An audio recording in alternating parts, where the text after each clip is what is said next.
Luke, what worked for you guys on Saturday? I think we just kind of had an aggressive mindset going out early, and then defense obviously starting off the game with a 3-and-out. I think offensively we just kind of took it into our hands after a few sluggish starts in a row to kind of get the train rolling early and just try to capitalize on the momentum that our defense gave us. And then we were able to do it again the next drive, get a 14-point cushion early in the game, which helped us a lot. Right, Fink said that the fast start was pretty important. What went into getting off to a good start, you think? I think a lot of it was just our mindset. I think we kind of came into every game, and it's a fair assessment to assume every game in this league is going to be close, but I think we kind of let that get to us a little bit offensively, and we're playing a little tense and trying to do too much early on in games. So I think we kind of just let loose and said, hey, let's just go play the best we can possibly play, and if it ends up being a close game, then we'll be there. But why not just try to get the game out of reach early? That's kind of our mindset. Josh said you guys are best friends. Yeah. Is that true? Yep. All right, making sure. Yep. How have y'all grown together as quarterback and receiver?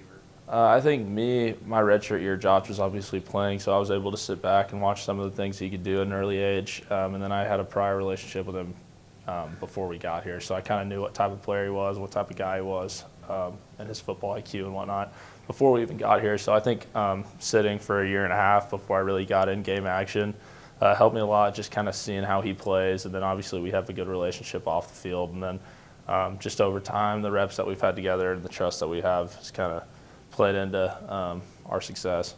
How'd you guys know each other before college? Just kind of like the college camp deal. We're both from the Metroplex, and we were getting kind of recruited by some of the similar schools. So just through camps in the summer.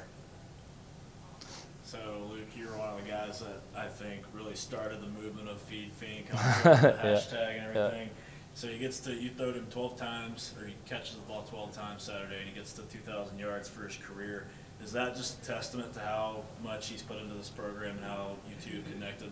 Yeah, I think Josh just puts in. He's not the biggest talker, the biggest rah-rah guy. He just kind of leads by example, and all the young receivers really see that and appreciate that. And like I just mentioned, like me being a redshirt, I've been able to see him just grow as a player and as a person throughout his 4 years. So he's deserving of everything he's gotten, and he's a great player for us.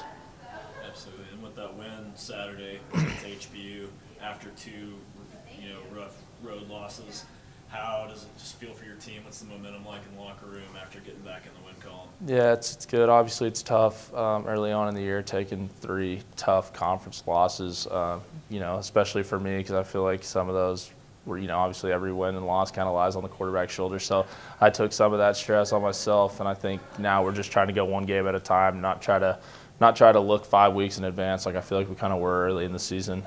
We're just trying to focus on a game at a time, and hopefully we can get something going like we did last year at this point in the year. SFA, they're a team that you've had some tough battles with the last few years. What do you do this year to make sure you come out on top against them? I think last year my play kind of altered the game. I kind of had some mental lapses and some unfortunate bounces, like a ball slipping out of my hand that they recovered for a touchdown. So I think it's really just all of our guys locking in on doing our job. Me not trying to do too much. Last year I forced some throws against them. Just kind of trusting the game plan, taking what they're giving me, and then hopefully it works out for the best.